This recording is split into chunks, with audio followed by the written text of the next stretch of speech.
Welcome to our Monday night shiur. Relax. It starts the same, but it's not the same. Our shiur is a sponsor, our first shiur of the year. Tafshin Pei. It's Yesod Shebehod Sheba Yesod. It's sponsored by our friend over here. He will remain anonymous. Leilun Ishmat, Ribi Ben Yafa, and Yafa Tamar Bat Zulai, and Lerfuat Shalamat, Rivka Esther Bat Naomi Nina. May Hashem send her a speedy recovery, and for Ribi Ben Yafa and Yafa Tamar, may Hashem send them a Aliyat Neshama. Bezrat Hashem, B'zchut the Torah that we're saying over here. There was a tzaddik. He was the son of Rav Benyamin Ze'ev Cheshi. You guys don't know who he is. Maybe we'll make a shiur about him one day. He was a R.Shalom that became a Breslauer. He was the first Jew that started taping lectures and spreading them out for Kiruv. First. He was the first. Before Rav Nisim Yagen, Rav Amnon Yitzhak, and before all of them, he was the first. Rav Benyamin Ze'ev Cheshi. I wish. He was considered one of the Lamed Vav tzaddikim. He was a very big tzaddik. He used to do many. He was a very big Oved Hashem in Yerushalayim. His son, R.Shlomo Cheshin, passed away not long ago. He followed in his father's footsteps. And he used to say, and I quote, I'm not impressed by a room filled with thousands. By a room filled with thousands. But with a room filled with a minyan. You cannot reach 1,000 people. But to reach a minyan, you can. When you create a relationship with people, only then can a person truly feel their pain. And once he feels his pain, then he can pray for him. There was a Rav that was born in Tfilalet, Morocco. Moroccan tzaddik. Many generations of tzaddikim. We all know him. The Baba Sali. They once told him, Rabbi, what's your secret? He said, I have no secret. I just pray. I just pray for them. People think the Baba Sali used to open up books. He wouldn't open up any book. Never wrote a Kamiya. Never wrote a Shem. Never did a Shem. Nothing. They asked him, what do you do? I just pray. One time his Shamash, his name was Rav Eliyahu. He walked in on him after a meeting he had. The Baba Sali only met privately. When I say privately, it means with the Shamash in the room. With his helper in the room, only 3 women in his life. He never ever took women inside his room. Never. No, never. He never took women inside his room. He never spoke. The person who had to speak to him was only men. If a woman wanted to speak to him, only 3 times in his life he took in a woman. Those are 3 famous stories. One time, a person came inside an orphan to ask the Baba Sali something. When he left, the Shamash of Eliyahu walked inside the room and he sees the Baba Sali crying on the floor like it was the day of the Chorban Beit HaMikdash. That's tefillah. That's true tefillah. See, there is the hard way and the easy way. There's the hard way, which is the easy way, and there's the easy way, which is the hard way. The path you choose is your choice. The Lubavitcher Rebbe used to say, "Lechatchila ariber." You gotta take the hard way. You gotta take the hard way. You gotta go up the hill. You gotta take the long way. then you'll reach your destination. That long way only comes through one thing. And that thing is translated in this past week's parasha and in this week's parasha. I told my students today, I don't teach Judaic studies anymore. Unfortunately or fortunately, who knows? Only HaKadosh Baruch Hu. So I was teaching a bunch of kids, and I told them, do you guys know that almost 1,000 plus years of the Torah, of living history, was written in the Torah in 4 amudim, in four columns in the Torah. 20 generations of men that were closer to God than we can ever imagine were written in the Torah in 4 columns. Avraham Avinu's life, which was 175 years, was written in more than 3 parashiot. 3 parashas. Lech Lecha, Vayera, and Chayesar, and a little bit of Noach too, just to give it a little oomph. Just introduce. Just to introduce. What's going on over here? Adam didn't live a significant life. He didn't have what to teach us. Only his mistakes we have to learn. Noah. Only the fact that he was saved from the flood. What about the rest? They didn't have Avodat Hashem. They didn't have tests. They didn't have other stuff to do. What was going on over there? Chanoch. Look at Chanoch. Eliyahu Hanavi. Can I ask you guys a question? We all say, hey, Eliyahu Hanavi. Especially Bukhari. When you go to a Brit Milah, Eliyahu Hanavi. Everyone sings. Eliyahu Hanavi. Everyone, something like a chorus going on. What's going on over here? Eliyahu Hanavi is what? It's the book of the Kings. It's a couple of chapters. Chanoch, who was the angel Matat, who's higher than Eliyahu Hanavi in Shamayim. How many lines do you have in the Torah? Lines. Forget about chapters. Lines. Avraham. Like 2 lines. Lines. The Midrash. How much did the Midrash give him? He was making shoes, and he was saying L'Shem Yahot K'Chav Rechu Shchinte. All right, okay. He was making shoes. He was a shoemaker. Eliyahu Hanavi, all of the Gemara. If he had a couple of chapters in the prophets, imagine how many stuff he has in the Gemara. Every other preacher in the Gemara, Eliyahu Hanavi. Mashiach comes with who? Eliyahu Hanavi. The book of Malachi. Eliyahu Hanavi. Everyone's Eliyahu Hanavi. Did those generations not matter? I'm going to tell you a secret. They didn't matter. They were great. And they have Olam Haba, Gan Eden, they don't matter. Their story has no effect on our story. There is nothing for us to learn from them. When I was in Kollel many moons ago, I got a book. It was called Sefer Hayashar. An old midrash that says the stories of all those 20 generations.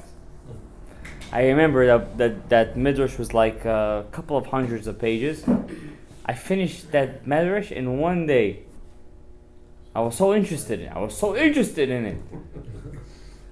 But after I finished it, it was like I never read it. Has no effect to us. On the other hand, the 6 days of creation, a person who has trouble raising his kids, if he reads the 6 days of creation, Rav Nachman of Breslov says in Sefer Amidot, if he reads those 6 days of creation, he's going to have success in raising his children. Just by reading the 6 days of creation. Next time now we know what Segula to say for Chatan Bereshit. Next Yom Kippur. Just by reading the 6 days of creation, Rabotai. The message is deep.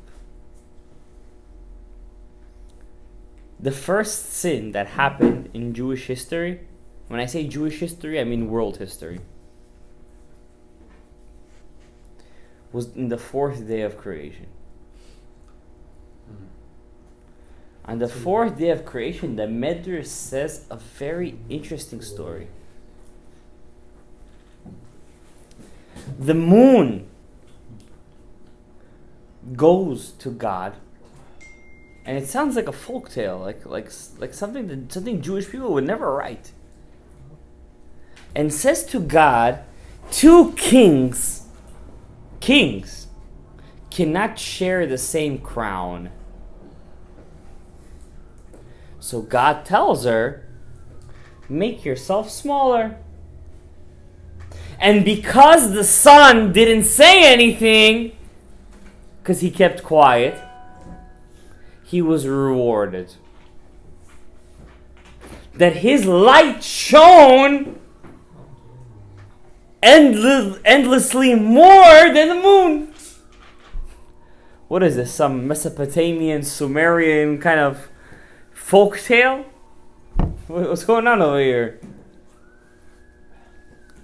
The Ari says, if you think in your weirdest imaginations that we're talking about the sun and the moon in our galaxy, you're almost in the level of a kofar, of a non-believer. What the Medrash is talking about is the midot of HaKadosh Baruch Hu, the actual attributes of God, which we call Kutshabrichu Ushchinte. When God reveals himself as kingship, as just the king, that's called the Shekhinah. It's also called the moon.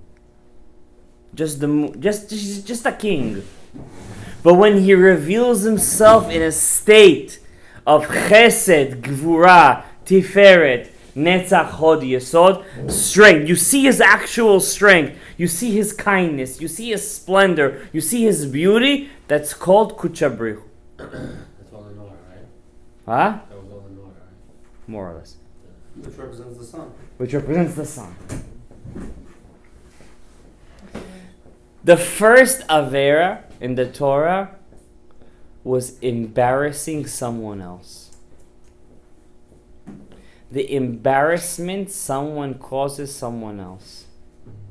And I quote you a Gemara in Masechet Baba Metzia, Daf Nun Chet Amud Bet. 3 people go to Gehenom and never come out. Number 1, a person, chas v'shalom, who does something with another person's wife. Okay, that's obvious, right? That's pretty, okay, I could believe that. Number 2, a person who embarrasses another Jew, another person in public.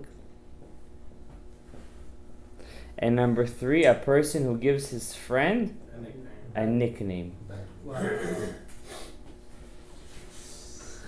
The Gemara in Masechet Baba Metzia says those 3 people go to Gehenom and never come out. Without Shuvah. They better do teshuvah before they leave this world. What can I tell you? That's how you gotta do teshuvah. I'm remembering a story, Avraham. I'm remembering a story. There was a Rav. I love to say this story. I said this story, guys, to you, the Shabbos guys, once before. See if you remember. There was a Rav called Rav Yosef Mipozna. He was a Rav in Poland, in a city called Pozna. His last name was Landau. He was in Ilui. You know what Ilui is?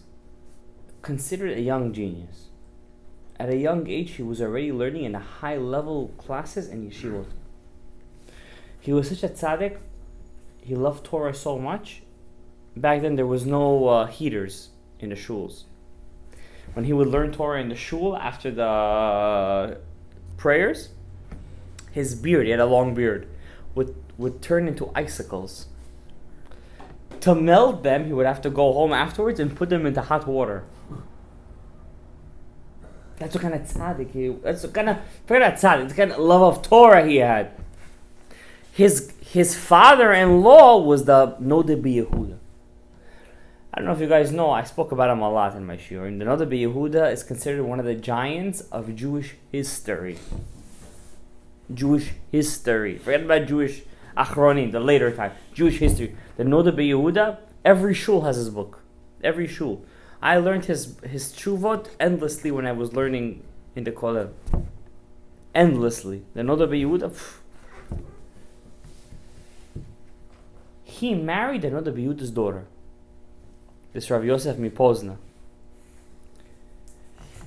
Every time a person would come to ask him a question, his wife would barge into the room, says, "You asking this guy a question?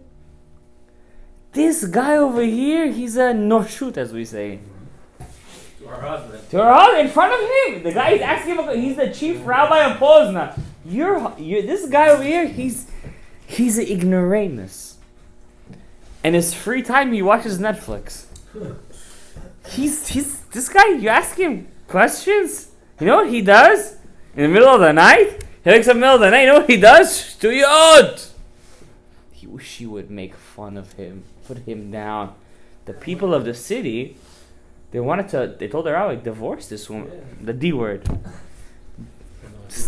Just get this woman out of here. What kind of wife is this?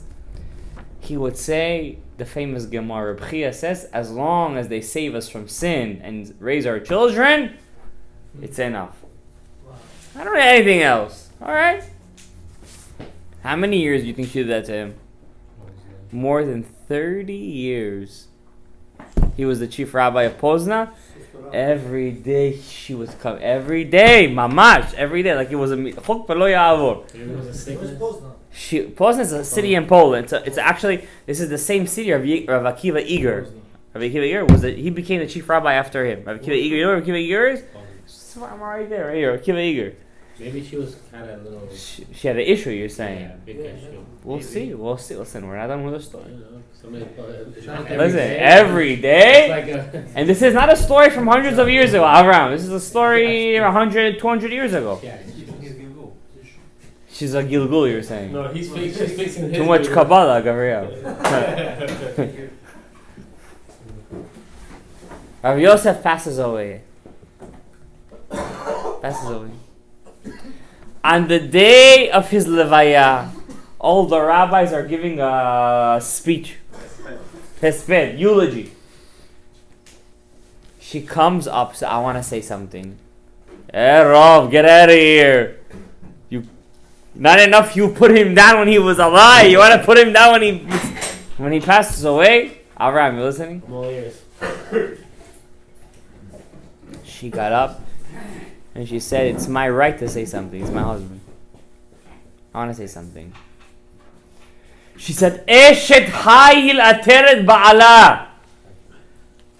A virtuous wife is the crown of her husband. I am a virtuous wife. Hashem knows that I'm a tzaddiket, I'm a eshet chayil. Because on the day of our chuppah, when we were about to go into the yichud room as the Ashkenazim do, he said, I'm not going to take you into the yichud room until you promise me one thing. I was known as a genius, as a young man, and I'm afraid my ga'ava is going to get the better of me. Promise me that every day of our marriage, you're going to walk into the room when somebody's going to ask me a question, you're going to put me down. And promise me, not for 1 year, 2 years, till the last day of my life. Wow. Hashem knows. She got up and she was the daughter of the Nodeh Yehuda. Hashem knows that I'm a virtuous woman. I did the will of my husband. It doesn't come to the sin? No. Come on. There was an agreement. Contract. That's called Eshet Hayil Ateret Ba'ala. Amazing. Because he wanted to be down. You want to hear something crazy? Adam Harishon was seduced willingly by his wife to eat from the Etz Hadat. What does he call her afterwards? Chava. You are life. as long as you give my children life and you save me from Averot, your life. Where did Rav Yosef Mipozna learn this idea if not from Adam HaRishon? And that's what the Torah is teaching us. But still, this story doesn't even come into comparison of Adam and Chava to the story which I'm about to tell you. The Gemara says 2 went onto the bed, 7 came out. Adam and Chava had 7 kids. Cain with 1 twin sister. Hevel with 2 twin sisters. 5 plus 2 is 7. Cain and 1, 2.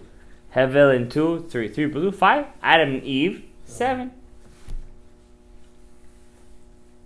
One day, and I was researching this today. I don't know, whoever gets to this part of the Shir, he's going to hear a Chidush. I was researching this in the book R.Shalom of one of the greatest Mekubalim, the grandson of the Rashash. It was Shavuot night. Atzeret.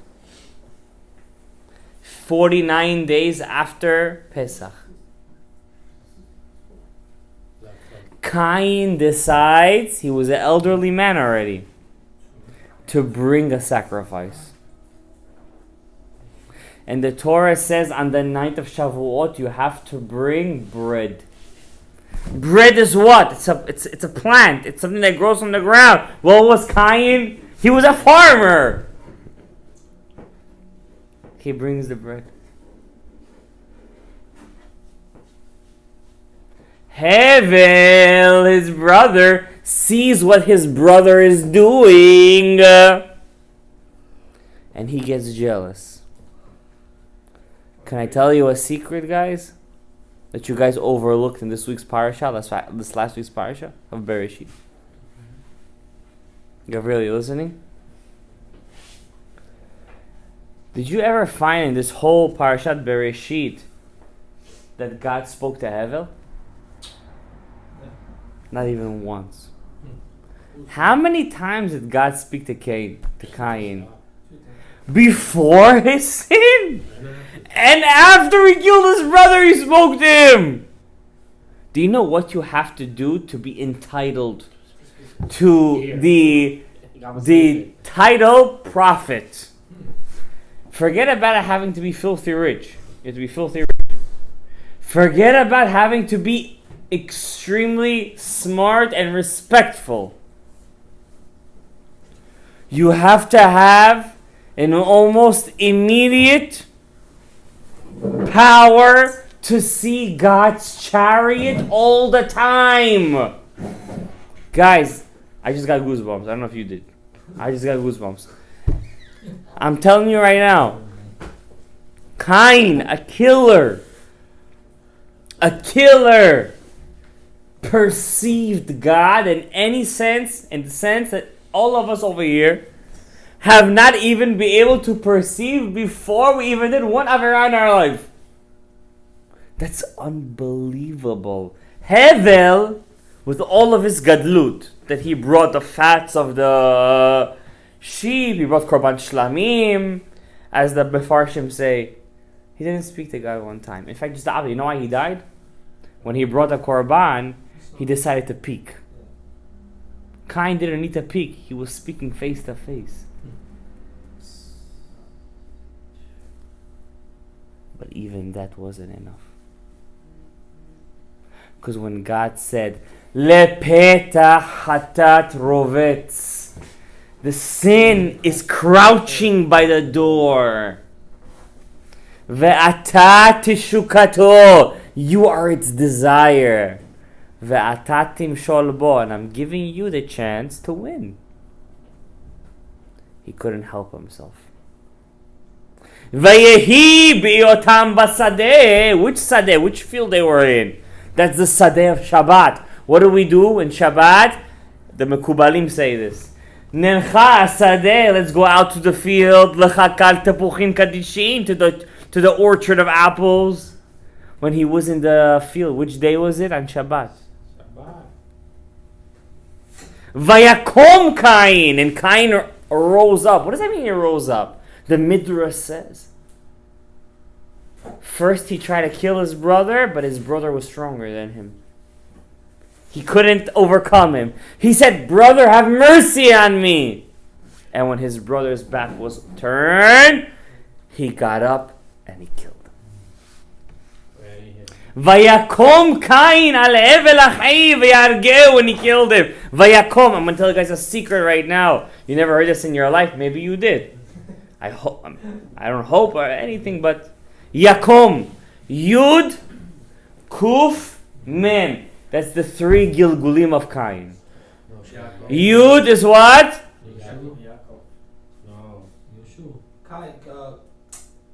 Who's Moshe Rabbeinu's father-in-law? He got it. Yitro. Second one? Korach. What's the third one? What's the Mem? Moshe's Hevel. What's Mem? You guys are not going to believe it. I think I know. I, Wait. kids guy glass. You know, very good guess. I like that one. But hey, Matatiyahu was from the short neshama of Cain, so you're not that far off. Huh? Mordechai was from Hevel. Menashe? Menashe was from Hevel. What's his man? You guys are not gonna believe it. Wait, hold on. Who was the one that Moshe killed? The Egyptian. The Mitzri. The Egyptian. So he kind of killed him back. Exactly. Yitro, Korach, and Moshe. Give this guy another glass of milk. Is that why Korach got swallowed also? Yeah, exactly what the Ari says. Exactly what the Ari HaKadosh says.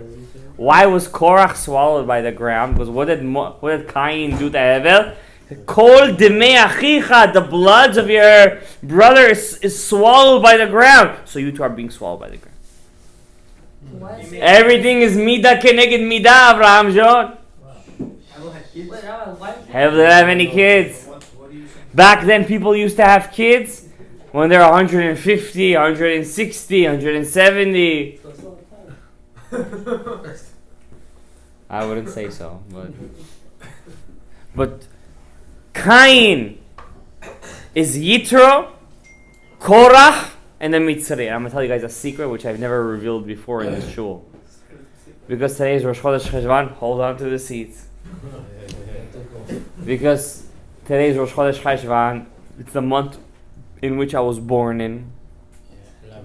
It's the month which Yeravam ben Navat built the Egel HaZahav. And it's the month in which they say Mashiach will come and reclaim the 14th of the month. I'm here to tell you a secret. The number 1 biggest murderer in the world,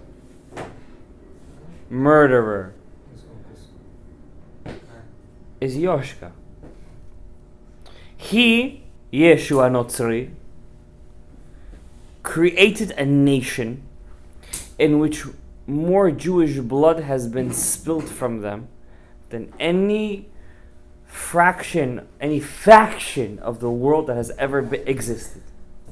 No one has ever spilt more Jewish blood than the cross. The Crusades, Spanish Inquisition, Holocaust. That's just then, from the second Beit HaMikdash. It's just unbelievable. Here's a question. I'll allow one question. Go ahead. So Hashem had a reason for this to happen. We can't understand what's Hashem's reasons. I know, but it was placed. Whatever the placement was, we have to learn from it. Okay, but it was placed as a chess piece. You didn't make them kills. When Hashem comes to Cain and tells him, "Lefeta hatat rovetz," what does he tell them? At the doorway crouches the sin. At that moment, he gives him a choice. At that moment, Avraham, he gives him a choice. You know why God gives us that story? To let you know, no matter what Avera you're about to do, you always have a choice. Now I'm going to tell you guys a secret. Let me go back. Cain was the firstborn. And because of that, he got the best part of Adam HaRishon, as written in Shara Gilgulim Sha'ar Lamed He. He had the best part of Adam. Best. That's why he was able to be a prophet before the sin and after the sin, which Hevel couldn't do. Because when you're the firstborn, you have the best part of your parents' soul. And when it's Cain who's getting from Adam, that's a level we can't comprehend. When Cain did the sin, his soul split into three. Because he became a kofar, a non-believer. When did he become a non-believer? The moment he after the sin? No. Oh, when he said it. When God told him, "Where is your brother?" And he said, "Am I my brother's keeper?" That's a moment of kfirah. At that moment, he was a kofar. At that moment. Therefore, he had to come back as Jethro. To come as a goy and then say, "I am my brother's keeper." Who's Moshe? Because Moshe was living in his house. He gave him his daughter. He is his brother's keeper. That means he fixed his sin by giving his daughter to Moshe, which is really his brother Hevel. Marriage. First mitzvah in the Torah. And then what happened? But he was jealous of his brother.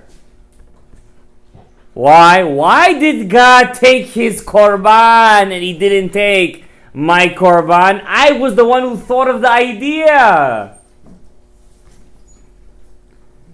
Korach was jealous of Moshe. Now you got to overcome that jealousy. Did it work?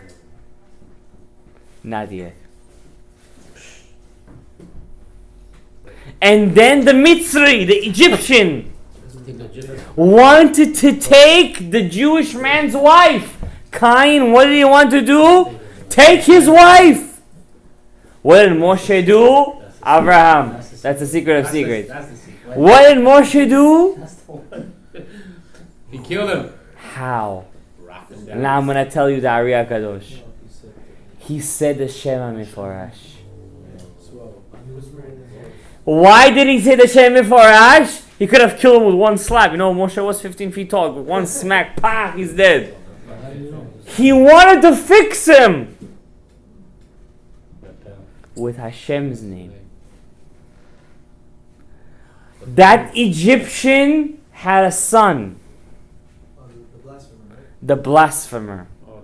The one that went out in the camp and cursed Hashem. What did he curse Hashem? I'll tell you guys a secret right now. You guys are Zochet the year Torah Sheba'al Peh. In the year Tafshin Peh. You know what he said? Can I tell you the secret? He said that the snake was with Eve and had Cain. That's what he said. Motzi Shemra. He knew the secret. He didn't know how the secret played out. He thought that the snake actually was with Eve and had Cain. But what does the Ben Ish Chai say in the name of the Ari Yashar Marashbi? Whoever says that the snake was actually with Eve, Nikra Choteh. He's a sinner. You think you know what that means?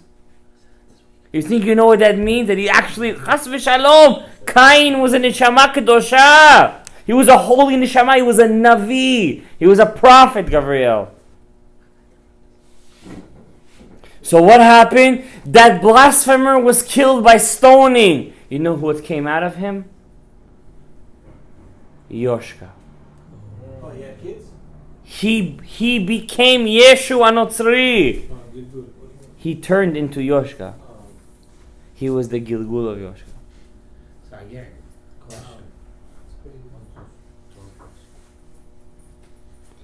Rabotai, this world, if you look at it, I'm doing a lot of research lately. If you just learn a little Torah, open your neshama to a little bit of Torah, everything falls into place. But if you harden your heart like Pharaoh, and Pharaoh was the Ra, he was the evil of Cain, and Moshe was Hevel. That's why Pharaoh and Cain kept on fighting. Pharaoh was Cain, but the evil in Cain. And Moshe was Hevel, the good of Hevel, and they kept on fighting. But now I'm going to tell you something unbelievable. Because the first shiur of the year, I'm going to tell you something unbelievable, more than what you already heard. When Moses went up to Shamayim, Gabriel, he saw God making crowns to letters. And he said, what are you doing? Because there will be a man called Rabbi Akiva. And he's going to make crowns to my letters in the Torah. So Moses said, give him the Torah. God told him, Goom show. The best show in town. Shh. I have my reasons. I know what I'm doing. Just go, do what you gotta do. The Rav Chaim Vital says in the name of the Arya Kadosh. You know who Rabbi Akiva is? He's Cain. The good in Cain. And Moshe is Hevel. He saw Cain, his brother, in its good form, in its best form. He said, you're giving me the Torah? Give it to my brother. He's the firstborn. God said, don't worry about it. You give it now. Torah shebichtav, the written one. He's going to bring the oral one. Don't worry about it. I have my job for him. And you have your job. And that's why the Gemara says 50 days, 49 days of Sfrat HaOmer. All the students of Rabbi Akiva were mourning. You ever heard such a thing in your life? We're going to mourn of the students of one rabbi. You know how many rabbis there were in creation? What's going on over here? You know who Rabbi Akiva is? It's Cain. The good of Cain. And for him, he is the father of creation. For him, he was supposed to be the Kohen. He was supposed to be the king, and he lost everything, but he came back as Rabbi Akiva. And that's why Rabbi Akiva did 3 big mitzvot. He didn't want to take Rachel, the daughter of Kalba Savua, but she then wanted him. Number 1, he had humility. He wasn't jealous. He didn't want to be the king. And the Gemara Masechet Yevamot said, the one rabbi told him, you should go back to be a shepherd. Rabbi Akiva didn't answer back. He fixed all 3 sins of Cain. That's why all of the Gemara, all of the Mishnah is who's? Rabbi Akiva. But the Torah is Moshe. Moshe is what? His brother. It's heaven. But Torah Sheba'al Rabbi Akiva, it's Cain. That's why, Rabotai, what's the main thing? Torah Shebichtav or Torah Sheba'al Peh? Torah Sheba'al Peh. The oral Torah is the main thing. That's why all the destruction came from where? The written. They said, we're just going to read it and just, we'll translate it. No, but when the good of Cain is good, he's a Navi, he's Kadosh, he's higher. And I'm going to tell you guys one last secret. I'm going to let you go with this. Too many secrets are revealed today. It's the first year of the year. Listen, you guys deserve it. We're not complaining. We're not complaining, yeah. The writer of the Ariya Kadosh's writings, Rav Chaim Vital, all those red books over there, which all the Kabbalah comes from, is the Gilgul of Cain. Also. The last piece. And he was supposed to be Mashiach. The door was not ready for it. They missed the level. He was the Nitzotz of Cain. Rav Chaim Vital. May we be zocheh legilui mishat tzidkenu. May Hashem be zocheh. Everyone over here, לברכה, הצלחה, ברכה, רפואה, זרע בר קיימא, זיווגים הגונים. ברוך אדוני לעולם. אמן ואמן. בחן המשיח אומר, עסק וסקות יציר אחרי והתנור שנה, אחרי סימן צדקו ירדי תורה וידיע קדיש על ישראל.